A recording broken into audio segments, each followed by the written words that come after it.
ஸ்ரீமத் பாகவதம் 5வது ஸ்கந்தம் 25வது அத்தியாயம் பார்க்குறோம். ஸ்ரீ சங்கர்ஷ்ணமூர்த்தியினுடைய வர்ணனையை பார்க்க போகிறோம். சங்கர்ஷ்ண அந்த பேருக்கே என்ன அர்த்தம்னா இரண்டை ஒன்றாக ஒன்றுபடுத்துவது, இரண்டு வெவ்வேறு விஷயங்களை ஒன்றுபடுத்தும் சங்கர்ஷனா. அதனால்தான் பலராம சுவாமிக்கு சங்கர்ஷ்ணருங்கிற பேர். வசுதேவரையும் நந்தகோவனையும் ஒன்றுபடுத்தியவர் அவர் அப்படின்னு சொல்லி சங்கர்ஷ்ணன்ற பேர் வரும். இதில் ஸ்ரீசுக்கர் 25வது அத்தியாயத்தில் ஆரம்பிக்கிறார். ஸ்ரீசுகோவாச்ச தஸ்ய மூலதேசே 30 யோஜன சஹசிராந்தர ஆஸ்தே. அதாவது 30,000 யோஜன தூரத்தில் பாதாள உலகத்துக்கு கீழே அங்கே யார் இருக்கா தெரியுமா? யாவை கலா பகவத தாமசி சமாக்கியாதானந்த இதி. ஆனந்தன் என்கின்ற அனந்தன் என்கின்றவர் அங்கே இருக்கின்றார். யார்? பகவானுடைய அம்சமாக அனந்தன் இருக்கின்றார். அவருக்கு அந்த அவர் எப்படிப்பட்டவர் அப்படின்னா, நாங்கிற ரூபம், அதாவது நாங்கிறதுனால்தான் அறிவு இருக்குது. அது நான் வேற, மற்ற வேற விஷயங்கள் வேறங்கிறதெல்லாம் இருக்குது இல்லையா? அனுபவிக்கிறவன் அனுபவிக்கப்படுகின்ற விஷயங்கள்லாம் இருக்குது. ஆனால் அது இல்லாமல் திருஷ்யோ சங்கர்ஷ்ண மகத் ஒன்றுபடுத்துவதனால், அதாவது இரு வேறு விஷயங்கள், ஒரு பொருள் இருக்குது, இப்போ ஒன்றும் இல்லை, ஒரு மோதிரம் இருக்குது, அது மோதிரத்தை போட்டுருக்குவான்னா இப்போ இந்த ரெண்டு விஷயமும் வெவ்வேறு என்டிட்டி. அதே போல் ரெண்டுத்தையும் ஒன்றாக்கக்கூடியவர் இந்த சங்கர்ஷ்ணர் என்பவர். சங்கர்ஷ்ணம் மித்யா சக்ஷதே அவர் சொல்கிறார். அப்போது சங்கர்ஷ்ணர் யார் அப்படின்னா, 1000 தலைகளுள்ள அனந்தன்னு தானே நம்ம சொல்லுவோம் இல்லையா? எஸ் ஏ தம் ஸ்ரீமண்டலம் பகவதோ அனந்தமூர்த்தே. அனந்தமூர்த்த அவர் எப்படின்னா, அவருடைய தலைகள் அந்த 1000 தலைகள் கொண்ட அனந்தனாக இருக்கின்றார். சஹஸ்ர சிரசக ஏகஸ்மின்னேவ சேஷ்னே திரியமானம் சித்தார்த்த இவ லக்ஷதி. இது இதெல்லாம் அவருடைய தலைக்கு மேலே தான் இந்த நம்ம பார்க்குறோமே இந்த பூமியே இருக்கின்றது. அவர் சீஷ்னால் அவருடைய தலைக்கு மேலே இருக்குது. அது எப்படி இருக்குன்னா, சின்னோண்டு ஒரு கடுகு மாதிரி இருக்கான். எப்படி வராக அவதாரத்தில் பகவான் பூமாதேவியை எடுத்து கொண்டு வரும்போது ஏதோ ஒரு கோரக்கிழங்கு ஒட்டின்னு இருக்கா மாதிரி இருக்குது அப்படின்னு சொன்னார். அதே போல் பெரிய விஷயமா நம்ம நினச்சிட்டு இருக்க அந்த பூமி சங்கர்ஷ்ணனுடைய தலையில் ஒரு சின்ன கடுகு மாதிரி இருக்குது. இந்த பிரளய காலம் வர்றச்சே எஸ்யஹவா இதம் காலேனோபா சஞ்சிஹீர்ஷதோ அமர்ஷ விரச்சிதரோ. அதாவது இந்த பூமண்டலம் பிரளய காலம் வர்றச்சு அவருக்கு அந்த கோபம் வர்றது, அமர்ஷம், ரொம்ப பயங்கரமான கோபம் வர்றச்சு அந்த பிரம்மத்ருவோர் அந்த 2 புருவங்களை நெரிக்கரிச்சு சாங்கர்ஷ்ணோ நாம ருத்ர ஏகாதச வியூக திரியக்ஷரஸ்திரிஷகம் சூலமுத்தம் சூலத்தோடு, அதாவது 2 புருவங்களை நெரிக்க அங்கிருந்து ருத்ரன் தோன்றினார், ருத்ர பகவான் தோன்றினார். 11 ருத்ரர்கள் தோன்றினார்கள். அவர்களுக்கு 3 நேத்திரங்கள் இருந்தது. சூலம் ஏந்தியவர்களாக இருந்தார்கள் அப்படின்னு சொல்லி 3வது ஸ்லோகத்தில் சொல்லி 4வது ஸ்லோகத்தில் சங்கர்ஷ்ணருடைய அந்த சரண கமலங்களை சொல்கிறா. அதாவது சிகப்பா இருக்கான். எஸ்யாங்கிரி கமல யுகளாருண விஷத நக மணி ஷண்ட மண்டலேஸ்வகிபதிய. அழகான சிவந்த மணிமாலி அப்படி வீசர்தான், ஒளி வீசர்தான். பாஞ்சராத்திர ஆகமத்தை கடைபிடிக்கின்ற எல்லோரும் சேர்ந்து கொண்டு பக்தி யோகத்தோடு அவரை சுதி செய்கின்றார்கள் அப்படின்னு சொல்லி பரிஸ்புரத் குண்டல பிரபா மண்டித கண்ட சலான்யதி மனோகராணி பிரமுதித மனச கலு விலோகயந்தி. இது நீங்கள் படிக்கிறச்சே அவ்வளோ அழகாக இருக்கும் அந்த ஸ்லோகம். 4வது ஸ்லோகம். அழகான குண்டலங்களை வைத்துக்கொண்டு, குண்டலங்களை அணிந்து கொண்டு அந்த சங்கர்ஷ்ணமூர்த்தியினுடைய அந்த நகத்தில் அந்த சிகப்பு மணியில் குண்டலங்கள் பிரதிபலிக்கிற மாதிரி அழகிய கன்னங்களை கொண்டு அந்த திருமுகத்தை கண்டு எல்லாரும் ஆச்சரியமாக பார்த்துட்டுருக்கா. விலோகயந்தி கலு விலோகயந்தி அப்படின்னு சொல்லி எஸ்ஐவகி நாகராஜ குமாரி. யார் அனந்தன்? யார்? நாகன் தானே. நாகராஜர்களுடைய கன்னிகைகளுக்கெல்லாம் அவளுக்கு ரொம்ப ஆசையாக இருக்கான். அப்போ அவருடைய புஜம் எப்படி இருக்கான், தோள்வளை கைகொலை எல்லாம் அணிந்து கொண்டு ரொம்ப அழகான நீண்ட புஜங்கள் அப்படியே தூண் மாதிரி இருக்கான். ராஜகுமாரி ஆசிஷ ஆஷானாஷ் சார்வங்க வலய விலசித விஷத விபுலத வலசு வலசுபகரு சிறப்பு. அந்த அழகான அந்த தூண் போன்ற அந்த புஜங்களிலெல்லாம் அவள் என்ன பண்ணுறாளாம், சந்தனம் குங்குமம் பூ அரகச்சாலாம் சேர்ந்து அரைச்சி அந்த பூச்சை எடுத்து கொண்டு வந்து அவர்களுக்கு பூசுகின்றார்கள். அவருடைய தீண்டினாலே காம உணர்ச்சி தோன்றுகிறது. அதனாலே அந்த ஆனந்த களிப்போடு சிறந்து அவருடைய அழகான முகத்தை திருமுக மண்டலத்தை பார்க்கின்றார்கள் அப்படின்னு சொல்லிட்டு அடுத்து சவ ஏவ பகவான் அனந்தோன் அனந்த குணார்ணவக, அனந்த குணங்களை உடையவன். இன்யூமரபிள், அனந்தன்னா இன்யூமரபிள், அப்படி இன்யூமரபிளான குணங்களை உடைய அந்த ஆதிசேஷனான அனந்த பகவானை அவர் நம்ம தெரியும், நாகம் என்றால் கோபம் இருக்கும். ஆனால் இவருக்கோ உலகத்தை ரட்சணம் பண்ணுறதுக்காக அந்த கோபத்தை எல்லாம் அவர் அடக்கின்னு இருக்கார். அவரை யார் யாரெல்லாம் தியானம் பண்ணுறாங்கிறது 7வது ஸ்லோகத்தில் சொல்கிறார். தியாயமானக சுரா சுரோ, சுரர்கள் அசுரர்கள் நாகர்கள் சித்த கந்தர்வ வித்யாதர முனிகனை எல்லாரும் பார்த்துட்டுருக்கா. அது அவரை பார்த்துட்டுருக்கிறச்சு தியானம் பண்ணுறச்சு அவருடைய அழகான முகத்தை பார்த்து, அவருடைய நீல ஆடை அணிந்த அவருடைய அழகை பார்த்து அவர்கள் குதூகலிக்கின்றார்கள். ஸ்வபார்ஷத விபூத யூதபதி, அவர் எப்படி இருக்கார், நவ துளசிகா, அழகான நீல திருமேனி கொண்டிருக்கின்றார். ஒரே ஒரு குண்டலத்தை அணிந்து கொண்டு இருக்கின்றார். அவருடைய கழுத்தில் வைஜெயந்தி மாலை இருக்குது. ரொம்ப அழகான ஏக குண்டலோ ஹலகுதி கிருத சுபக சுந்தர புஜோ பகவான் மாஹேந்திரோ வாரணேந்திரா இவ காஞ்சனி. அழகான ஒரு காஞ்சனம் தங்கத்தினாலான மாலை வைஜெயந்தி மாலை அணிஞ்சிருக்கார். அது எப்படி இருக்குன்னா, இந்திரனுடைய ஐராவதனுடைய காஞ்சன அணியை போல இருக்கின்றது அப்படின்னு சொல்லி ரொம்ப அழகான துளசிகா நறுமணத்தோடு ரொம்ப அழகாக அதில் அந்த மாலைகளில் மொய்க்கின்ற வண்டுகள் அப்படியே ரீங்கரிக்கின்றன அப்படின்னு சொல்லி அவர் முடிக்கிறார். இப்படிப்பட்ட பகவானுடைய ஏஷ ஏவம் அனுஸ்ருதோ தியாயமானோ முமுக்ஷநாமாதி காலகர்ம வாசனாகிருதி. இது நமக்கு ரொம்ப பலஸ்ருதி மாதிரி.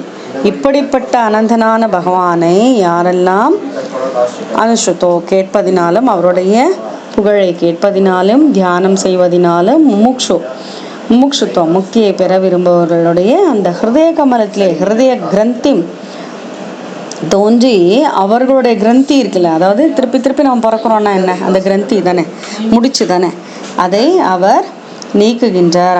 அந்த க்ஷணத்திலேயே நீக்கிடுறாராம் அவர். சத்வ ரஜஸ் தமோமயம் அந்த ஹிருதயம் கத ஆஷு நிர்பினத்தி, அதை அந்த ஹிருதய கிரந்தியை அறுத்தெறிந்து விடுவார். அவருடைய அந்த அவ்வளவு ஒரு பெருமை வாய்ந்த அனந்தனுடைய புகழ். அதை என்ன பண்ணுறாளாம், அதை யாரெல்லாம் பாடுறான்னா, அவருடைய பகவான் ஸ்வயம்புவோ நாரதக சக தும்புருனா சபாயாம்.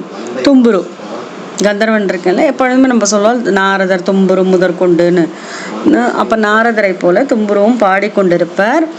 நாரதரும் தும்புருவும் சேர்ந்து கொண்டு பகவானுடைய அனந்த பகவானுடைய பெரிய பெருமைகளை எல்லாம் அழகாக லோகங்களில், அதாவது பிரம்மசபையில் பிரம்மனக சபாயாம் பிரம்மசபையில் அவர்கள் கானம் செய்கின்றார்கள் அப்படின்னு சொல்லிட்டு அவருடைய பெருமை இன்னும் சொல்கிறான். என்னன்னா, உற்பத்தி சிதிலய ஹேதவோசியோ கல்பாக.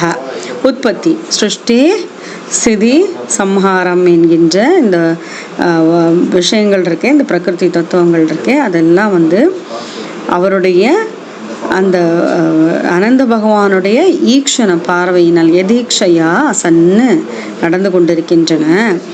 அவருடைய அருமையான ரூபம் எத்ரூபம் துருவம் அகிருதம் எதே கமாத்மன்னு நானாதாத் கதமுக வேத தஸ்ய வத்மக. அவர் பல விதமான பெருமையோடு இருக்கின்றார். அவர்தான் இந்த பிரபஞ்சத்தை தன்னுடைய சிரசில் வைத்து தாங்கி கொண்டிருக்கின்றார் அப்படின்னு சொல்லி, அப்படி அவருடைய காரண காரியமான அவருடைய ரூபம், அவருடைய பெருமை, அவர் அவருடைய அருமையான அவருடைய லீலைகள், சம்சுத்தம் சதசதிதம் விபாதியத்ர எல்லீலா மிருகபதிராத தே அனவத்யா ஆதாத்தும் ஸ்வஜனம நாம் சுதார வீரியக. அவருடைய சத்வரூபமாக இருந்து கொண்டு அவர் கருணை உள்ளத்தோடு பரிபாலனம் செய்கின்றார் அப்படின்னு சொல்லி, இந்த மாதிரி அதாவது என்னாம ஸ்ருதம் அனுகீர்த்தையேத கஸ்மாதார்த்தோ வாயதிபதிதக பிரலம்பநாத்வா. யாரோ இந்த சுவாமியினுடைய நாமத்தை முன்னாடி கேட்கலனாலும் பரவாயில்ல, இல்லை கேட்டிருந்தாலும் பரவாயில்ல, கஷ்டத்தினாலோ இல்லை ஏதோ அப்படி தற்செயலாக அப்படி விழும்போதோ அவரையே அறியாமலோ ஒரு முறை நாமாவை சொன்னாலே நாம் அசேஷமன்யம் கம் சேஷாத் பகவத ஆசிரியன் முமுக்ஷுகோ, அந்த பாபங்கள் எல்லாம் நீக்கி விடுவார். முமுக்ஷுகோ முக்தி இன்பத்தை பெற விரும்புவது முமுக்ஷு. அப்படிப்பட்டவர்கள் இப்படிப்பட்ட பகவானை தானே ஆசிரியிப்பார்கள் அப்படின்னு 11வது ஸ்லோகத்தில் சொல்கிறார்.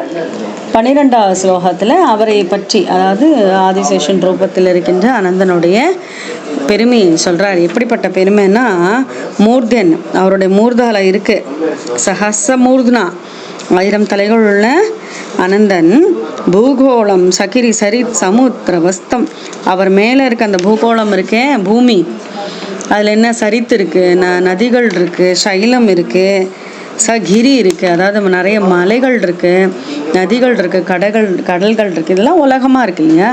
ஆனால் இதெல்லாம் அவருடைய மூர்தனால் இருக்கே ஒரு தூசளவு தான்ப்பா இருக்குது. ஆனந்தியாத நிமித்த விக்ரமஸ்ய பூம்னஹ கோ வீர்யான்யாதிகனையே சஹஸ்ரஜிஹ்வஹ. 1000 நாக்குகள் கொண்ட அனந்தனுடைய அவருடைய அந்த பெருமையை யாராலும் சொல்லிவிட முடியாது, அவ்வளவு பெருமையை கொண்டவர். அப்படின்னு அனந்தன் அப்படின்னா இன்யூமரல் தானே, இன்யூமரபிள் இல்லையா, எண்ண முடியாதவர். அவருடைய அந்த பராக்கிரமங்கள், ஏவம் பிரபாவோ பகவான் அனந்தோ துரந்த வீரியோரு குணானுபாவக, இதெல்லாம் பார்த்தா இது எல்லாருக்கும் அவருடைய அந்த அனந்தமான அந்த பெருமை, அளப்பரிய பெருமையை அவர் வைத்து கொண்டிருந்தாலும் அவர் என்ன பண்ணுறாருன்னா, ரசாதளத்தில் இருந்துட்டு இந்த பூமண்டலத்தை அப்படியே மூலே ரசாயா ஸ்தித ஆத்ம தந்திரோ, அவருடைய சீஷ்ணம் அவருடைய தலையில தான் நம்ம பூமியில் இங்கே இருக்கோமே, இந்த பூமியை தன் தலையில் தூக்கிட்டு நிகழ்ந்துருக்கார். அதனால ஏதா ஹேவேக நிருப்பிர பகவந்தியா கதையோ யதா கர்ம விநிர்மிதா, அவாவா என்ன கர்மா பண்ணுறாளோ அவர்களுக்கு ஏற்ற மாதிரி நல்ல கதியும் தீய கதியும் ஏற்படுகின்றன. இதை தான் எனக்கு சொன்னால் அதை தான் நான் உனக்கு இப்போ சொல்லின்னு இருக்கேன். ஏன்னா பரீட்சித் ராஜா கேட்டாரோ இல்லையோ, அவர்களுக்கு எப்படிப்பட்ட நிலைகள் எல்லாம் நடக்கிறது, எப்படி கிடைக்கிறது அவர்களுடைய அப்படின்னு சொல்கிறார் இல்லையா. அதை அவர் சொல்கிறார், நான் எனக்கு தெரிஞ்சதை நான் சொல்லின்னு இருக்கேன் பரீட்சித்து. ஏதாவதீஹி ராஜன்னு பரீட்சித்தை கூப்பிட்டு சொல்கிறார். அவாவா பிரபுத்தியில் என்ன நடந்து கொள்கின்றார்களோ அதற்கேற்றாப்புல அவர்களுக்கு பலன்கள் கிடைக்கின்றது அப்படின்னு அவர் சொல்லிட்டார். வியாசக்கே கிமன்யத்ய கதாயாம இது, இன்னும் என்ன சொல்லணும், என்ன வேணுமோ நீ கேளு, நான் சொல்கிறேன் அப்படின்னு சொல்லி முடிக்கிறார். 5வது ஸ்கந்தத்தில் 25வது அத்தியாயம் முற்றி பெற்றது. ஹரி ஓம். அத பஞ்சமஸ்கந்தே பஞ்சவிம்சோऽध्याय. शीर्षकोवाच तस्य मूलदेशे 30 योजनसहस्रान्तरास्ते या वै कला भगवतः तामसी समाख्यातानन्दैरि सात्वदीया दृष्टो दृश्ययोः सङ्घर्षणमहमित्यभिमानलक्षणं यं सङ्घर्षणम् इत्याचक्षते. यस्येथं शिधिमण्डलं भगवतो आनन्दमूर्तेः सहस्रशिरसः एकस्मिन्नेव शीर्षणे त्रियमानं सिद्धार्थैव लक्ष्यते यस्य हवा इदं कालेनोपसञ्जिहीर्षतो अमर्षविरचितरुचितभ्रमद्भ्रुवोरन्धरेण साङ्घर्षणो नाम रुद्र एकादशव्यूहितस्त्रयक्षस्त्रिशकं त्रिशिकं शूलमुत्तम्भैन्नुततिष्ठत् यस्याङ्घ्रिकमलयुखलारुण विशदनघमनिमषण्टमण्डलेष्वहिपतयः सहसात्वदर्शभैः एकान्तभक्तियोगेनावमनन्तः स्ववदनानि परिस्फुरत्कुण्टलप्रभामण्डितकण्डस्थलानि अधिमनोहराणि प्रमुदितमनसः खलु विलोकयन्ति यस्यैव हि नागराजकुमार्या शिशाशासानां सार्वङ्घवलय विलसित विशद विपुलतवळ शुभगरुचिरभुजरद सम्भेषु अघुरुचन्दन कुङ्कुमभङ्गानुलेभानवलिम्भमानाः तदविमर्शनोत्मदित हृदयमगरध्वजावेश रुचिरललितस्मिताः तदनुरागमदमुदित मदविघूर्णीधारुण करुणावलोकनयनवदनारविन्दं सव्रीडं किल विलोकयन्ति स एव भगवान् अनन्तो अनन्तगुणार्णवादिदेव उपसंहृत अमर्षरोषवेगो लोकानां स्वस्तय आस्ते ध्यायमानः सुरासुरोरग सिद्धगन्धर्वविद्याधरमुनिगणैः अनवरदमदमुदित विहृद विह्वललोचनसुललितमुखरिकामृतेन आभ्यायमानः स्वपार्षदविबुधयूधपदीन् अपरिम्लानराघनव तुलसिकामोद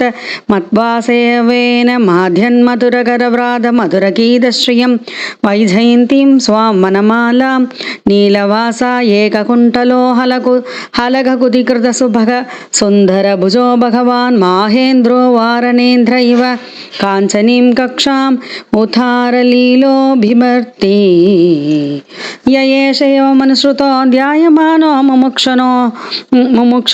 मुमुक्षूणाम् अनादिकालकर्मवासनाकृतिदम् अविद्यामयं हृदयग्रन्थिं सत्वरजस्तमोमयम् अन्तर्हृदयं गद आशु निर्भिनन्ति तस्यानुभवान् भगवान् स्वयंभुवो नारदः सह तुम्बुरोना सभायां ब्रह्मणः संश्लोकयामास उत्पत्तिस्थितिलय हेदवो अस्य कल्पाः स ध्वाद्याः प्रकृतिगुणा यदीक्षया सन् यत्रूपं ध्रुवमकृतं यदेकमात्मन्नानाधात् कथमोह वेद तस्य वर्तम मूर्तिं नः पुरुगृभाय बभारसत्वं संशुद्धं सदसदिदं विभाति यत्र यल्लीला मृगपतिरादद अनवध्याम् आधातुं जनमनां मनांसि उदारवीर्यः यन्नामश्रुतम् अनुकीर्तये तकस्मादार्तो वा यदि पतितः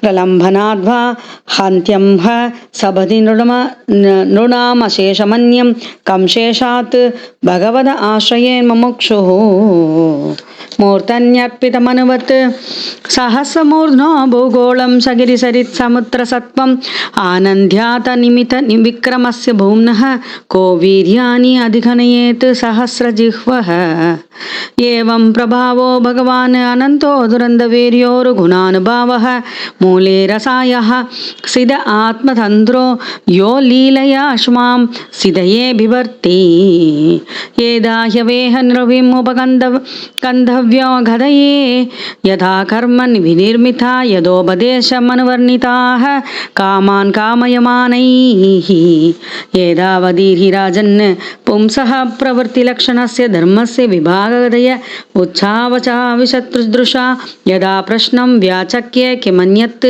कथयाम इति। ఇది శ్రీమద్భాగవతే మహాపురాణే పంచమస్కందే భూవివర విద్యుద్వర్ణనం నామ పంచవింశోऽధ్యాయः. ஸ்ரீஹரே நமः ஸ்ரீஹரே நமः ஸ்ரீஹரே நமः. ஸ்ரீமத்பாகவதம் 5வது ஸ்கந்தம் 26வது அத்தியாயம் பார்க்குறோம். இதோட இந்த ஸ்கந்தத்தினுடைய கடைசி அத்தியாயம், இதோட 5வது ஸ்கந்தம் முடியுது.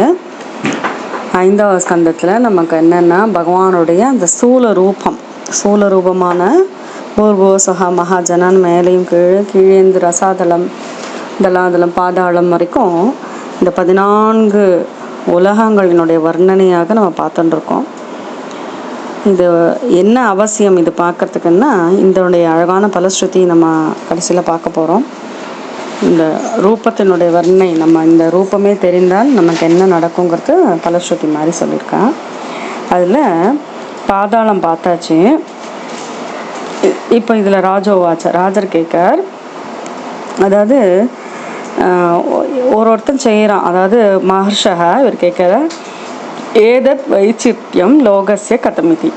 இந்த அதாவது ஒரு வித்தியாசம் எப்படி ஏற்படுகின்றது உலகத்தில் அப்படின்னு கேட்கறச்சு ருஷிருவாச்ச சுகர் சொல்கிறார் திரிகுணத்வாத் கர்த்துஹோ. எல்லாத்துக்குமே என்ன பேசுன்னா 3 குணங்கள் இல்லையா? 3 குணங்களுக்கு ஏற்றாற் போல் அவ காரியம் பண்ணுறா. திரிகுணத்வாத் கர்த்துஹோ ஸ்ரத்தையா கர்ம கதையாக பிருதக் விதாக சர்வா ஏவ சர்வஸ்ய தாரதமியேன பவந்தி. தாரதமியம் அவா செய்கின்ற கர்மங்களுக்கு ஏற்ப அதனுடைய ரிசல்ட் வேறுபடுகின்றது. அது அதில் தாரதமியம் இருக்கும். தாரதமியம்னா வசந்தது கீழானதுங்கிறது தான் தாரதமியம்னு சொல்லுவோம், டிஃப்ரென்சியேஷன். அது அப்படி தான் நடக்கிறது கர்மாக்கு ஏற்ற மாதிரி. அப்போ சாஸ்திரங்களில் இதை செய்யக்கூடாதுன்னு சொன்னால் அதை அது செஞ்சால் அதனால் பாபம் வரும் இல்லையா? அப்போது அஞ்ஞானத்தினால்தான் இந்த பாபமே வருது. அந்த பாபத்தினால என்ன நடக்கும்னா நரகம் கிடைக்கும். அந்த நரகத்தை பற்றி சொல்கிறார், இனி சொல்ல போகிறார். அதுக்கு ராஜா கேட்குறார் பரீட்சித்து, நரகங்கள்ன்றது ஒரு தனியான இடமா? இது எங்கே இருக்குது? 3 உலகங்களை சொன்னீங்களே, அதுவா பகிஸ்திரிலோக்கியா, அதுக்கு அதை விட வெளியில் இருக்கா? நரகானாம பகவன்னு கிம் தேச விசேஷா, ஒரு தேசமாக இருக்கா? அதுவா இல்லை என்றால் பகிஹி திரிலோகத்தினுடைய வெளியில் இருக்கின்றதா, இல்லை இடையில எங்கேயான இருக்கான்னு கேட்குறார். ருஷிருவாச்ச சுகர் சொல்கிறார். ஸ்ரீ சுகர் சொல்கிறார், இந்த நரகங்கள் இந்த 3 உலகத்தில் தான்ப்பா இருக்குது. அந்தரால ஏவ திரிஜகஸ்தியாஸ்து திஷி தக்ஷிணஸ்யாமதஸ்தாத். தக்ஷிண பாகம் தென் திசையில், பூமிக்கு அடியில் தண்ணிக்கு மேலே இருக்குது. இந்த தென் திசையில் தான் அக்னிஸ்வாத்தான பித்ருகணங்கள் எல்லாம் இருக்கின்றார்கள். வம்சத்துக்கு ஏற்ற மாதிரி அவர்கள் யோகத்தில் இருந்து கொண்டிருக்கின்றார்கள். அப்போது அந்த நரகத்தினுடைய தலைவர் யார் அப்படின்னா, யத்ரஹாவா பகவான் பித்ருராஜோ வைவஸ்தக ஸ்வவிஷயம் பிராபித்தேஷு ஸ்வபுருஷைர் ஜந்துஷு சம்பரதேஷு யதா கர்மாத்பத்தியம். சூரியனுடைய புத்திரனான தர்மராஜா அதை பார்த்துக்கிட்டு இருக்கார். அப்போ யமதூதர்கள்னால இந்த நரகலோகத்துக்கு அழைத்து வரப்படுகின்றார்கள். சரி, அந்த நரகம் எத்தனைன்றது சொல்கிறார். தத்ர ஹைகே நரகாநேக விம்சதிம், 21 நரகங்கள். நரகாநேக ஏக விம்சதிம் கணயந்தி என்று சொல்லப்படுகின்றது. அதுக்கு என்னென்னா ஒன்றும் அதுக்கேற்ற மாதிரி. அதில் என்னென்னா தாமிஸ்ரம், மந்ததாமிஸ்ரம், ரௌரம், மகாரௌரம், கும்பிபாகம்னு சொல்லி 21 நரகங்களுடைய பேரை சொல்கிறார். அந்த 21 நரகங்களும் என்னென்னா கஷ்டங்களை, யாத்தனான கஷ்டங்களை அனுபவிக்கின்ற இடம். அதில் முதல் நரகம் என்னென்னா தாமிஸ்ரம். தாமிஸ்ரம்னாலே இருட்டு. யார் ஒருத்தன் தத்ர எஸ்தோ பரவித்தாபத்திய, மற்றவர்களுடைய வித்தா செல்வத்தையோ இல்லை அவர்களுடைய குழந்தைகளையோ இல்லை பெண்களையோ அபகரித்தால் அவனை யமகிங்கர்கள் காலபாசத்தால் பத்தோ கட்டி இழுத்து யமபுருஷேரதி அங்கேருந்து கொண்டு வர எங்கே பயானகை தாமிஸ்ரே, பயங்கரமான தாமிஸ்ரம் என்கின்ற நரகத்தில் தள்ளி அங்கு துன்புறுத்துவார்கள். அங்கே அவனுக்கு எதுவுமே கிடைக்காது. அவன் கஷ்டப்பட்டு அங்கே மூர்ச்சையாகி விழுந்து விடுவான் அப்படிங்கிறார். அடுத்த நரகத்தை பற்றி சொல்கிறார். ஏவமேவாம் அந்த தாமிஸ்ரம். தாமிஸ்ரம் சொல்லியாச்சு. அந்த தாமிஸ்ரமே இருட்டானது. அடுத்து அந்த தாமிஸ்ரம் அது என்னன்னா வஞ்சயித்வா புருஷம் தாராதினு பயுங்தே, வஞ்சனையினால இன்னொருத்தருடைய மனைவியை அபகரிப்பவனுக்கு அந்த கொடுமையான அந்த தாமிஸ்ரம் நரகம் கிடைக்கும் அப்படிங்கிறார். அடுத்தது ஸ்வயமேவ ததசுபேன ரௌரே. அடுத்த ரௌரம்ங்கிற நரகத்தை பற்றி சொல்கிறார். ஏன் அங்கே யார் இருப்பா, யாரை கொண்டு போவான்னா எப்பொழுதுமே ஸ்வயம் தன்னையே நினைத்து கொண்டிருக்கின்ற ஜீவராசி, என்னுடைய குழந்தை, என்னுடைய செல்வம், நான் என்று நினைக்கின்ற செல்ஃபிஷ் பீப்புள், அவர்களுக்கானவன் தான் ரௌரம். அந்த ரௌரத்தில் வந்து ஏன் அந்த பேர் வந்ததுன்னா, அங்கே ருருங்கிற பாம்பு இருக்குமா. தயேவ ருரவோ பூத்வா, அங்கே பாம்புகள் இருக்கும். என்ன பண்ணுன்னா இந்த ஜீவனை வந்து கடித்து துன்புறுத்தும். அதனால் அதுக்கு பேர் ரௌரம்னு வந்தது. அடுத்து இந்த ரௌரத்திலே இன்னும் அதிகப்படியானது எவமே மகாரௌரம்னு ஒன்று இருக்குது. அது வந்து மற்றவர்களையும் பற்றி கவலைப்படாமல் எப்பொழுதுமே கேவலம் தேகம் அம்பரக, தன்னுடைய தேகம்தான் என்று நினைக்கின்றவர்களுக்கு அந்த மகாரௌரம். அங்கே அந்த ருரு என்ன பண்ணும், அந்த பாம்புகள் வந்து பாம்புகளை காட்டிலும் கொடிய ஜந்து, அது என்ன பண்ணும், கடிச்சு கொதருமா. அடுத்தது வந்து அதாவது இப்போ எதை நம்ம பிடிச்சுட்டு இருக்கோமோ அதனாலே நமக்கு கஷ்டம் இல்லையா, தேகம்னு தேக சிந்தனை. அடுத்தது தான் நமக்கு எல்லாருக்கும் தெரிஞ்சிருக்கும் கும்பி பாகம். இது வந்து ஒரு ஃபிலிமில் வந்ததுனால நிறைய பேருக்கு தெரிஞ்சிருக்கலாம் கும்பி பாகம்னு. அதை பற்றி சொல்கிறார். அங்கே என்ன இருக்கும், கும்பி பாகம் யார் போகா அங்கே அப்படின்னா, விலங்குகள் பசுன் பக்ஷினோவா பிராணத உபரந்தேதி, பசு பட்சிகளை ரொம்பவும் கருணை இல்லாமல் கருணை இல்லாமல் கொன்று வதைப்பவர்களுக்கு கும்பி பாகம்ங்கிற நரகம். அங்கே என்ன பண்ணுவான்னா, தப்த தைலம் கொதிக்கின்ற எண்ணெயில் உபரந்தயந்தி வறுத்து எடுத்துருவாளாம். அடுத்து வந்து 14வது ஸ்லோகத்தில் சொல்கிறார். அடுத்தது நரகம் என்னென்னா காலசூத்திரம் சப்ஞை. காலசூத்திரம் என்னென்னா, அங்கே யார் போகான்னா எஸ் திவிக பித்ரு விப்ர பிரம்மத்ருக்கு, பித்ருக்கள் தாய் தந்தையர்கள், பிரம்மதிருக்கு அந்த விப்ரர்கள், வேதம் ஓதுகின்றவர்கள், இவர்கள்லாம் வந்து பகச்சென்றிருக்க வாழ்க்கை அந்த காலசூத்திரங்கிற நரகம் கிடைக்கும். அதனுடைய சுத்தளவு என்னென்னா அயுத யோஜனை பரிமண்டலே, ரொம்ப பெருசாம், அயுத யோஜனம் 10,000 யோஜனை. அது எப்படி இருக்குன்னா, தாமிரத்தால் ஆனது, பெரிய கொதிகலன் சரியா, அது கொதிக்கும், அவருடைய நடுப்பாகம் கொதிக்கும். எப்படின்னா உப்பரியத்தாஸ் அக்னியும் அர்க்கணுமா, கீழே வந்து அக்னி எரியும், மேலே வந்து சூரியனாலும் கொதிக்கப்படும். அங்கே அந்த ஜீவனை தள்ளி விட்டுருவா. பசுதாகத்தால் அது ரொம்பவுமே அந்த ஜீவன் கஷ்டப்படும், இங்கும் அங்குமா ஓடும். ஆஸ்தே சேத்தே சேஷ்டத்தே அவதிஷ்டத்தே பரிதாவதி, ஓடும் நிற்கும், என்ன பண்ணுறதுன்னு தெரியல. பசு ரோமானி, எந்த பசுவை அவன் துன்புறுத்தினானோ அதனுடைய ரோமங்களின் எண்ணிக்கையின் அளவுக்கு தாவத் வருஷ சகசிராணி, ஆயிரக்கணக்கான வருடங்கள் இந்த துன்பத்தை அவன் அனுபவிப்பான் அப்படின்னு சொல்லிட்டு அடுத்த 15வது ஸ்லோகத்தில் சொல்கிறார். அசிபத்ரவனம், அது என்னென்னா தான் என்ன பண்ணணுமோ அதை விட்டுட்டு அந்த நெறியிலிருந்து மாறுவது. இது பாகண்டர்கள், உங்களுக்கு தெரியும், ஆஸ்திகர்கள் நாஸ்திகர்கள் தான் பாகண்டம்னு சொல்லுவோம். அந்த நாஸ்திகர்களுக்கு உண்டான நரகம் தான் அசிபத்ரவனம்னு சொல்லி. அங்கே வந்து அவனை வந்து அங்கங்கும் ஓடும்போது கூர்மையான பனைமட்டைகளால் அவன் உடலெல்லாம் கிழிக்கப்பட்டு வேதனையோடு அவன் கஷ்டப்படுவான் அப்படிங்கிறார். அடுத்தது வந்து 16வது ஸ்லோகத்தில் சூக்ரமுகம்ங்கிற நரகத்தை சொல்கிறார். அங்கே என்னென்னா, அதாவது ஒருத்தனுக்கு வந்து அநியாயமாக அவனுக்கு தண்டனை கொடுக்கக்கூடாதுன்னாலும் அவனுக்கு தண்டிப்பது. அதாவது ஒரு ராஜாவோ ராஜபுருஷனோ அதிகாரத்தினை துஷ்பிரயோகம் செய்து யார் ஒருவனை உண்மையானவனை தண்டனை கொடுப்பதனால அவனுக்கு வந்து பாவம் இல்லையா, அந்த பாவம் செய்தவர்கள் சூக்கரமுகங்கிற நரகத்தில் விழுகின்றார்கள்.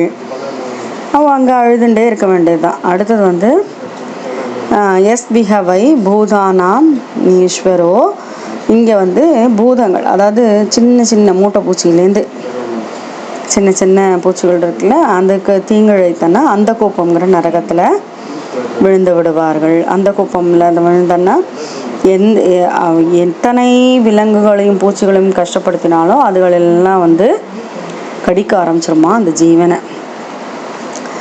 இனிமேல் வந்து நம்ம எல்லாம் பூச்சி ஒழிக்கின்ற மருந்துகளை யூஸ் பண்ணும்போது இது ஞாபகம் வரணும் சரியா. அடுத்து 18வது ஸ்லோகம். தனக்கு கிடைக்கின்ற, அதாவது தேவ யஜ்ஞம், பித்ரு யஜ்ஞம், மனுஷ யஜ்ஞம், பூத யஜ்ஞம்னு அந்த 5 யஜ்ஞங்களை செய்யாமல் மற்றவர்களுக்கு எதுவும் கொடுக்காமல் தானே அனுபவிப்பவனுக்கு கிருமி போஜனம்ங்கிற நரகம் கிடைக்கும். அங்கே அதுவும் 1,00,000 யோஜனை நீள அகலம் உள்ள புழுக்கள் நிறைந்த குண்டம், அதாவது பள்ளம் ஒரு குண்டமாக இருக்கும், அதில் இத்தனை புழுக்கள் இருக்கும், அதில் அந்த ஜீவன் இவனும் புழுவாக இருந்து கடிக்கப்படுகின்றான். அப்படி பாவம் தொலைகிற வரைக்கும் அந்த நரகத்தில் இருக்க வேண்டியதான் கிருமி போஜனம். அடுத்து 19ல் சொல்கிற திருட்டுத்தனமாக, அதாவது மற்றவர்களுடைய விஷயங்களை, அர்த்தத்தை, ஹிரண்யம்னா தங்கம், ரத்னம், ஹிரண்ய ரத்னாதி பிராமணஸ்ய பாபஹரந்தியன்ஸ்ய, ஹிரண்யம் ரத்னம் இவைகளையெல்லாம் அபகரிப்பவர்கள்.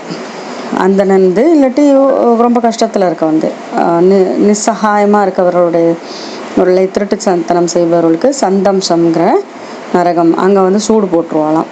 அடுத்தது 20ஆவதுல சொல்லிட்டார், தேவையில்லாமல் புணரத்தகாத பெண்ணுடன் யார் புணர்ச்சி இன்பம் காண்கின்றார்களோ அவருக்கு தப்தசூர்மி. தப்தம்னா நல்லா சூடாக இருக்கிறது. தப்தசூர்மின்னா நல்லா பழுக்க காய்ச்சின்னு அந்த சிலையை எது ஆணாக இருந்தாலும் பெண்ணாக இருந்தாலும் அந்தந்த ஜெண்டரில் சிலை நல்லா பழுக்க காய்ச்சினது அதை கட்டி அணைத்து கொள்ள சொல்லுவாங்க தான். எந்தெந்த பாப்பங்கள் செய்கிறோமோ அதுக்கு ஜஸ்ட் அதோட ரிஃப்ளெக்ஸ் ஆக்ஷன் நடந்துடும். அடுத்தது வஜ்ரகண்ட சால்மலின்னு ஒரு நரகம். அது என்னென்னா விலங்குகளோடு வேண்டாத அதீனம் செய்பவர்களுக்கு அது கிடைக்கும் அப்படிங்கிறார். அடுத்து ஏத்விகவை ராஜன்யா ராஜபுருஷாவா அபாகண்டா தர்ம. இதுவும் அதாவது நல்ல குலத்தில் பிறந்துட்டு அந்தந்த குல வரம்புகளை மீறுபவர்களுக்கு வைத்தரணியின் நதியில் தள்ளப்படுகின்றார்கள். அங்கே ரொம்ப வேண்டாத விஷயங்கள் எல்லாம் தான், கழிவுகள் தான் இருக்கும். அங்கே அந்த ஜீவன் கஷ்டப்படணும். அடுத்தது குல ஆச்சாரத்தை எல்லாம் உதறி தள்ளுபவர்களுக்கு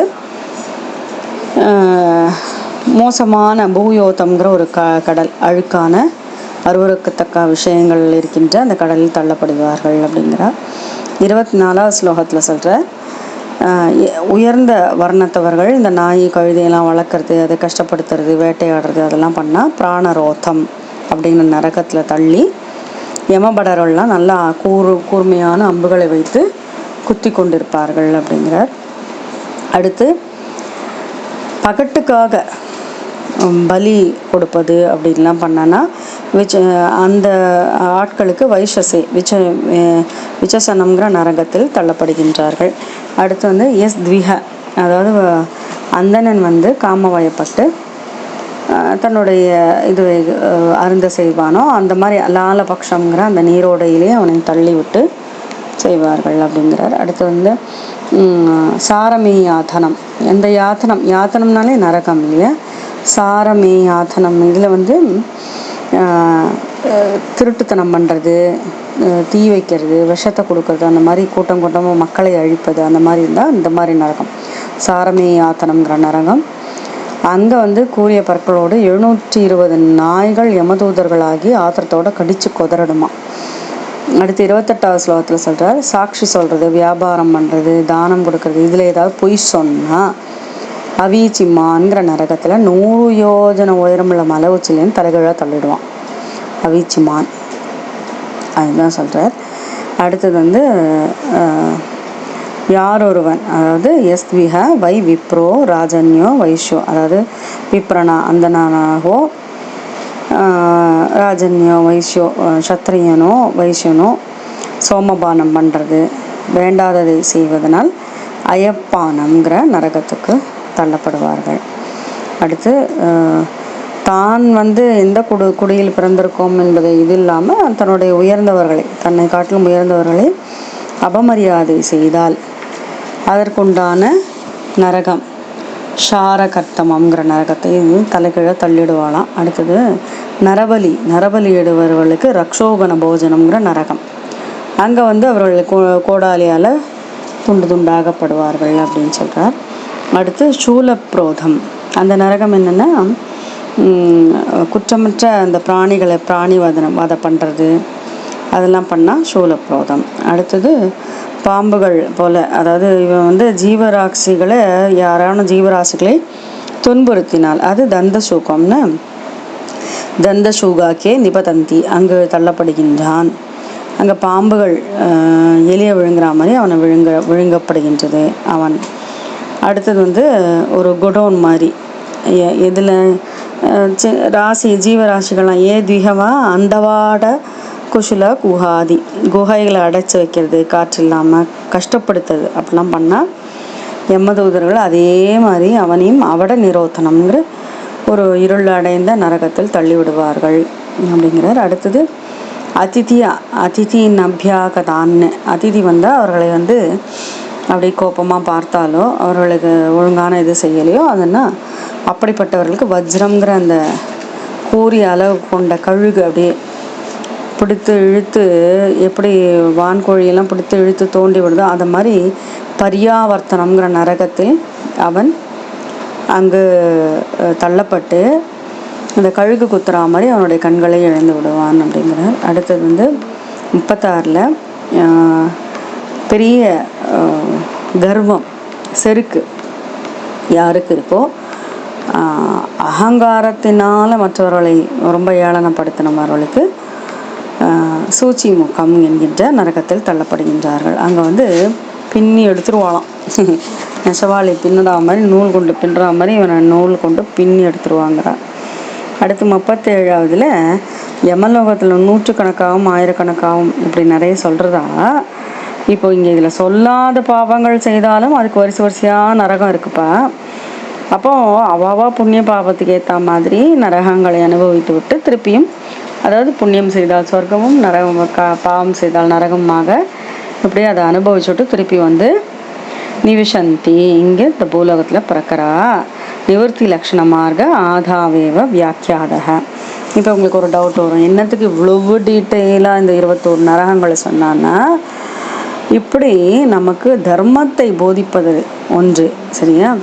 அடுத்தது இந்த பிரம்மாண்ட கோஷமாக பகவானுடைய அந்த ரூபம் இருக்கே, 14 லோகங்கள் அதனுடைய அந்த சூல ரூபம். இது எதுன்னா பகவானுடைய சூல ரூபம், சாக்ஷாத் மகாபுருஷஸ்ய சவிஷ்டம் ரூபமாத்தியம். அதனால அவருடைய அந்த ரூபத்தை நாம் இந்த சூல ரூபத்தை நம்ம வந்து கேட்கறதுனாலும், யாரு பட்டதி சுணோதி ஷாவயதி, இதை படிப்பதினாலும் கேட்பதினாலும் சொல்வதினாலும் அவருடைய மனமானது அந்த சுத்தம் அடையிறது. இந்த என்னென்ன பாப்பங்கள் இருந்தோ அந்த மனம் சுத்தமாகிடுறது, பக்தியினால் தூய்மையாயிடுறது. இந்த சுத்தமான மனதினால் சூல ரூபத்தை படித்த இந்த மனதினால் கொண்டு சூக்ஷ்ம ரூபமான பகவானுடைய சூக்ஷ்ம ரூபத்தை அனுபவித்து அனுபூதி அடையலாம் அப்படின்னு பல ஸ்ருதி சொல்கிறார். 38. அதனால தான் ஆரம்பிக்கச்சு சொன்னேன், இந்த எண்ணத்துக்காக நம்ம படிக்கிறோம். இவ்வளவு நாள் நம்ம வந்து இந்த 5வது ஸ்கந்தத்தில் நிறைய டீட்டெயிலாக பார்த்தோம். பிரியவர்தனில் ஆரம்பித்து லோகங்களை எல்லாம் பார்த்தோம். என்னத்துக்கு இப்படி தெரிஞ்சுக்கணும், ஜியாகிரஃபி ரொம்ப சிலது நிறையா இருக்கலாம், சிலது வந்து இவ்வளவு டீட்டெயிலாக என்னத்துக்கு தெரிஞ்சுக்கணும்னா நம்ம நினச்சிருப்போம். இதெல்லாம் சாக்ஷாத் பகவானோடைய ரூபம், சாக்ஷாத் மகாபுருஷஸ்ய சவிஷ்டம் ரூபம். இந்த ரூபத்தை தெரிந்து கொள்வதனால பகவானுடைய சூக்ஷ்ம ரூபத்தை தெரிந்து கொள்ளலாம். இந்த சூலம் சூக்ஷ்மங்கிறது பகவானுடைய அந்த ரூபத்தினால்தானே. ஸ்ருத்வா சூலம் ததா சூக்ஷ்ம ரூபம் பகவதோ யதிஹி, இல்லையா? அந்த சூலத்தில் ஆரம்பித்து எப்பொழுதுமே நான் சொல்கிறது உண்டு, சகுனத்தில் ஆரம்பித்து நிர்குணத்தில் முடிப்போன்னு. இந்த சூலத்தில் அப்படியே ஆரம்பித்து அதுக்கப்புறம் படிப்படியாக சூக்ஷ்மமாக தியானம் பண்ண முடியும் அப்படின்னுட்டு 40வது ஸ்லோகத்தில் அவர் சொல்கிறார். இப்படி அதாவது வருஷங்களாக எடுத்து, பூமியாக எடுத்து, சரித்துக்கள், சமுத்திரம், பாதாளம், அப்புறம் நரகம், இதெல்லாம் சொன்னேன்ப்பா, ஜோதிர் மண்டலம் இதெல்லாம் சொன்னேன் உனக்கு. இப்போது இப்படியான அந்த சூல ரூபம் எல்லா ஜீவனுக்கும் சகல ஜீவ நிகாய தாமம், எல்லா ஜீவராசிகளை கொண்டிருக்கின்ற தாமம் பாய்வு அப்படின்னு சொல்லி அழகாக 26வது அத்தியாயத்தை முடிச்சுட்றார். இதோடு 5வது ஸ்கந்தம் முடிஞ்சுடுறது. ஸ்ரீஹரே நம, ஸ்ரீஹரே நம, ஸ்ரீஹரே நம. சர்வத்திர கோவிந்த நாம சங்கீர்த்தனம். கோவிந்த கோவிந்த. சத்குரு மகாராஜ் கி ஜெய். ஹரி ஓம். அத பஞ்சமஸ்கந்தே षट्विंशोऽध्यायः. राजोवाच महर्षये दत्वैचित्रयं लोकस्य कथमिति. ऋषिरुवाच त्रिगुणत्वात् कर्तुः श्रद्धया कर्म कथयः पृथक्विदाः सर्वा एव सर्वस्य तारतम्येन भवन्ति. अदेधानीं प्रतिषिद्धलक्षणस्य अधर्मस्य तदैव कर्तुः श्रद्धाया वैसादृश्यात् कर्मफलं निसदृशं भवति या ह्यनात्यविद्यया कृतकामानां तत्परिणामलक्षणाः श्रुतयः सहस्रशाः प्रवृत्ताः तासां प्राचुर्येण अनुवर्णयिष्यामः। राजोवाच नरकानाम भगवन् किं देशविशेषा अथवा बहिस्त्रिलोक्या आहोस्वितन् अंतराल इति। ऋषिरुवाच अंतराल एव त्रिजगत्यास्तु दिशि दक्षिणस्याम् अधस्तात् भूमेर्परिष्टाच्च जलात् यस्याम् अग्निष्वात्थादयः पितृगणा दिशि स्वानां गोत्राणां परमेन समाधिना सत्या एवाशिष आशासानानि वसन्ति। यत्र हवाव भगवान् पितृराजो वैवस्वतः स्वविषयं प्रापितेषु स्वपुरुषैः जन्तुषु सम्परेतेषु यदा कर्मावत्यं दोषमेवानुल्लङ्घित भगवच्छासनसघने धमं धारयति तत्र हैके नरघानेकविंशतिं गणयन्ति अददांसे राजन्नाम नामरूपलक्षणतो अनुग्रमिष्यामः। तामिस्रो अन्धतामिस्रो रौरवो महारौरवः कुम्पीभागः कालसूत्रमसि पत्रवनं सुखरमुखमन्दकूप कृमिभोजनः सन्दंशः तप्तसूर्मिर्वज्रकण्टकशाल्मली वैतरणी भूयोतः प्राणरोधो विशसनं लालापक्षः सारमे याथनमवीचरयः बाणमिति किञ्च शारकर्दमो रक्षो घनभोजनः शूलप्रौधो दन्दशूको आवटनिरोधनः पर्यावर्तनः सूचीमुखमित्यष्टा विंशतिर्नरका विविधयातना भूमयः तत्र यस्तु परवित्तावत्य कलत्रान्नि अपहरति स हि कालपाशबद्धो यमपुरुषैः अधिभयानकैः तामिश्रे नरके बलान्निपात्यते अनशनानुतभानतण्डधाडन सन्दर्जनादिभिः यातनाभिः यात्यमानो जन्तुर्यत्र कश्मलमासातित एकदैव मूर्छामुपयाति तामिस्रप्राये एवमेवान्धतामिस्रे यस्तु वञ्चयित्वा पुरुषं ताराधीनुभयुङ्क्ते यत्र शरीरे निभात्यमानो यातनास्तो वेतनया नष्टमतिः नष्टदृष्टिश्च भवति यथा वनस्पतिः वृश्चयमानमूलः तस्मात् अन्धतामिस्रं तमुपदिशन्ति यद्विह वा एतदहमिति ममेतमिति बोधद्रोहेण केवलं स्वकुटुम्बमेव अनुदिनं प्रपुष्णाति स तदिह विहाय स्वयमेव तदशुभेन रौरवे निपतति ये द्विह यदैवामुनां विहिंसिता जन्तवः परत्रयमयाधनाम् उपगतं त एव रुरो भूत्वा तदा तमेव विहिंसन्ति तस्मात् रौरवमित्याहुरुरिति सर्पाद अधिक्रूर सत्तवस्यापदेशः एदमेव महारौरवो यत्र निपतितं पुरुषं क्रव्याता नामरुरुवस्तं क्रव्येन घातयन्ति यः केवलं देहम्बरः यस्विह वा उग्रः पशून् पक्षिणो वा प्राणद उपरन्तयन्ति तमपकरुणां पुरुषाधैरभि विहरितम् अमुत्रयमानुचराः कुम्पीभागे तप्ततैले उपरन्तयन्ति यस्विह पित्रो विप्रब्रह्मदृक् सकालसूत्र संज्ञहे नरगे आयुधयोजनपूरिमण्डले धाम्रमये दप्तकले उपर्यतस्तात् अग्न्यर्घ्याभ्याम् अधितप्यमाने अभिनिवेशितः शुद्धिपासाभ्यां च दह्यमान अन्तर्बहिः शरीर आस्ते छेदे चेष्टदे अवतिष्ठति परितावती च यावन्ति पशुरोमाणि तावत् वर्षसहस्राणि यस्विह वै निजवेदपदादनापत्यपगतः पाखण्डं चोपगस्तम् असिभत्रवनं प्रवेश्य कषया प्रहरन्ति तत्र हासाविदस्ततो धावमान उपयधोदारैः तालवनासिपत्रैः चित्यमान सर्वाङ्गो हा हदोऽस्मीति परमया वेदनया मूर्छितः पदे पदे निपतति स्वधर्मः पाखण्डानुगतं फलं पुङ्क्ते यस्विह वै राजा राजपुरुषो वा दण्डे दण्डं प्रणयति ब्राह्मणे वा शरीरदण्डं पाबीयान्नरके अमुत्रसूखरमुखे निपतति तत्रादिबलैर्विनिष्भिष्यमानो वयवो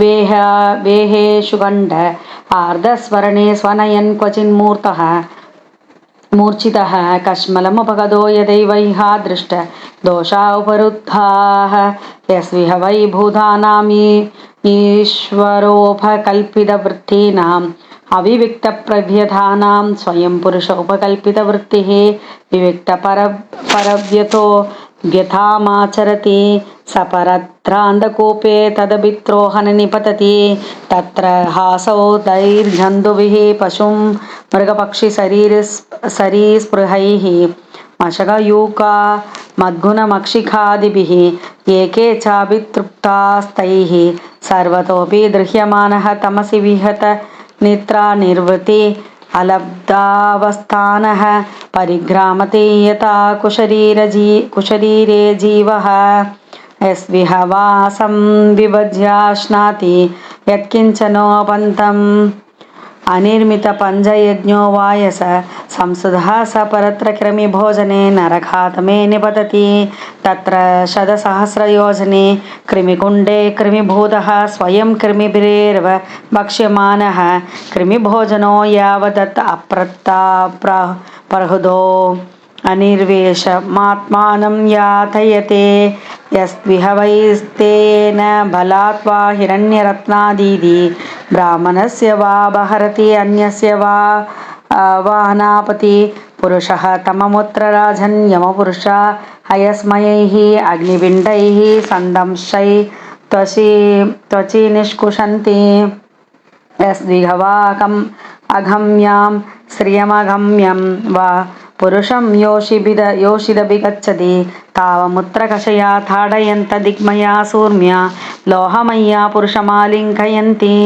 श्रियं च पुरुषरूपया सूर्म्या यस्विह वै सर्वाभिगमः तममुत्र निरये वर्तमानं वज्रकण्डकलाश्मलीमारोप्य निष्कषन्ति येद्विह वै राजन्या राजपुरुषा वा अभाकण्ठा धर्मसेतून् भिन्तन्ति ते सम्परेत्य वैधरण्यां निबधन्ति भिन्नमर्यादाः तस्यां निरयपरिघाभूतायां नद्यां यादोगणैः इदस्तदो भक्ष्यमाना आत्मना न वियुज्यमानाश्चासु विरुह्यमानाः स्वाघेन कर्मभागम् अनुस्मरन्तो विन्मूत्रभूयशोणित केशनघास्ति मेतां मांसवसावाहिन्या उपदप्यदन्ते येद्विह वै वृषलीपतयो नष्टशौचाचारनियमाः त्यक्तलज्जाः पशुचर्यां चरन्ति ते चाभिप्रेत्य भूय विन्मूत्रश्लेष्ममलापूर्णार्णेव निपतन्ति तदेव अधिभीप्सितम् अश्नन्ति येद्विह वैश्वगर्धवपदयो ब्राह्मणाधयो मृगयविहारा अधीर्ते च मृगान् निघ्नन्ति तानपि सम्परेथानि लक्ष्यभूतान् यमपुरुषायुषुभिर्विध्यन्ति येद्विह वै धाम्बिका दम्भयञ्जेषु पशून् विशसन्ति तानमुष्मिन् लोके वैशसे नरके पतितान् निरयपदयो दयित्वा विशसन्ति यस्विह वै सवर्णां भार्यां द्विजोरेतः पायति काममोहित दम्भा कृतममुत्र रेतः कुल्यायां पादयित्वा रेतः सम्पाययन्ति येद्विह वैदस्य वो अग्निता गरदा ग्रामान् सार्तान् वा विलिम्बन्ति राजनो राजभटा वा दांशाभिः परेत्य यमदूधा वज्रदंशाः श्वानः सप्तशतानि विंशतिश्च सरभसं खादन्ति यस्विह वा अनृतं वदति साक्ष्ये द्रव्यविनिमये दाने वा कथञ्चित् स वै प्रेत्य नरके अवीचि मध्यतः शिरा निरवकाशे योजनशधोश्रायात् गिरिमूर्त्नः सम्पात्यते यत्र जलमिव स्थलमंशं पृष्ठम् अवभासते तदवीचि मत्तिलशो विशीर्यमानशरीरो न म्रियमाणः पुनरारोपितो निपतति यस्विह वै विप्रो राजन्यो वैश्यो वा सोमपीदस्तत्कलत्रं वा सुरामृतस्थोऽभि वा पिपति प्रमादत्तेषां निरयं निधानामुरसि पदा आघ्रम्यासि वह्निना ध्रवमानं काष्णायसं निषिञ्चन्ति अध च यस्द्विहा वा आत्मसम्भावनेन स्वयमदमो जन्म तपो विद्याचारवर्णाश्रमवतो वरीयसो न बहुमन्येत समृदक्येव मृत्वा शाराकर्तगर्धमे निरये अवाक्षिरा निपातितो दुरन्ता यातना हिष्णुते ये द्विह वै पुरुषाः पुरुषमेतेन यजन्ते याश्च स्त्रियो नृपशून् खादन्ति तांशते पशव इव निहता यमसदने याधयन्तो रक्षोगणाः सौनिका इव स्वधिदिनावधार्यासृक् पिबन्ति नृत्यन्ति च कायन्ति च हृष्यमानाय देहपुरुषादाः ये द्विह वा अनागसो अरण्ये ग्रामे वा वैशम्भगैः उपसृतानुप विश्रम्भ्य जिजीवुषून् शूलसूत्रादिषु उपप्रोथान् क्रीटनकतया याथयन्ति तेऽपि च प्रेत्य यमयाधनासु शूलादिषु प्रोधात्मनः शुद्रुभ्यां चाभिहदाः कङ्कवटादिभिश्च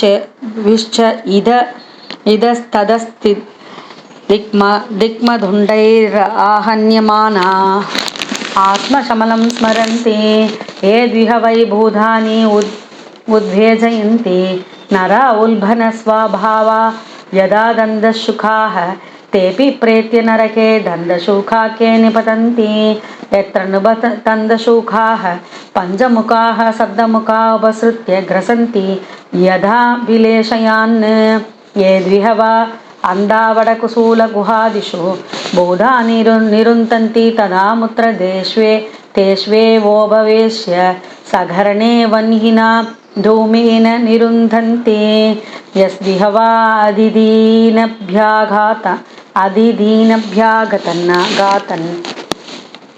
अधिदीनभ्यागतन् वा गृहपतिः असकृत् उपगतमन्योर्दिदक्षुरुइव पाभने चक्षुषा निरीक्षते तस्य चापि निरये पापदृष्टे रक्षिणी वज्रधुण्डाकृत्राः गङ्गकाघवटातयः प्रसह्योरुबलादुत्पाटयन्ति यस्विह वाढ्याभिमदिरहङ्कृतिः धीर्यप्रेक्षणः सर्वधो अभिविशङ्की अर्थव्यवननाशचिन्तया परिशुष्यमान हृदयवतनो निर्वृतिमनवगतो गृहैवार्थम् अभिरक्षति स चाभिप्रेत्य तदुत्पादनोत्कर्षण संरक्षणशमलग्रह सूचीमुखे नरके निपतति यत्र वित्तग्रहं पापपुरुषं धर्मराज पुरुषावायका इव सर्वधो अङ्गेषु सूत्रैः परिवयन्ति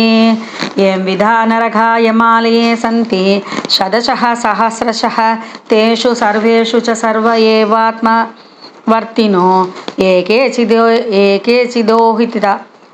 एकेचिदिहोदिता अनुदिदाश्चावनिपते पर्यायेन विशन्ति तदैव धर्मानुवर्तिन इतरत्र इह तु पुनर्भवेत् उभयशेषाभ्यां निवसन्ति निवृत्तिलक्षणमार्ग आधावेव व्याख्यातः एधावाने अंडकोशो यश्चतुर्दशता पुराणेषु विकल्पित उपगीयते यद्भगवतो नारायणस्य साक्षात् महापुरुषस्य सविष्टं रूपम् आत्ममाया गुणमयमनुवर्णित मातृतः पठति शृणोति श्रावयति स उभगेयं भगवतः परमात्मनो अनुग्रह्यमपि श्रद्धा भक्तिविशुद्धबुद्धिर्वेत श्रुत्वा स्थूलं तथा सूक्ष्मं रूपं भगवतो यतिः स्थूले निर्जितमात्मानं शनैः सूक्ष्मं धियो नयेदिति बोद्भिभवश्च सरिदत्रिनभः समुद्रपाधाळदिङ्नरकपागन लोकसंस्थां गीता मया तव नृभाद्भुतमीश्वरस्य स्थूलं वपु सकलजीवनिकाय धाम. இது ஸ்ரீமத்பாகவதே மகாபுராணே வையாசிக்யாம் पारमहंस्यां संहितायां पञ्चमस्कन्धे नरकानुवर्णनं नाम षट्विंशोऽध्यायः. इति पञ्चमस्कन्धः समाप्तः. हरि ओं तत्सत्.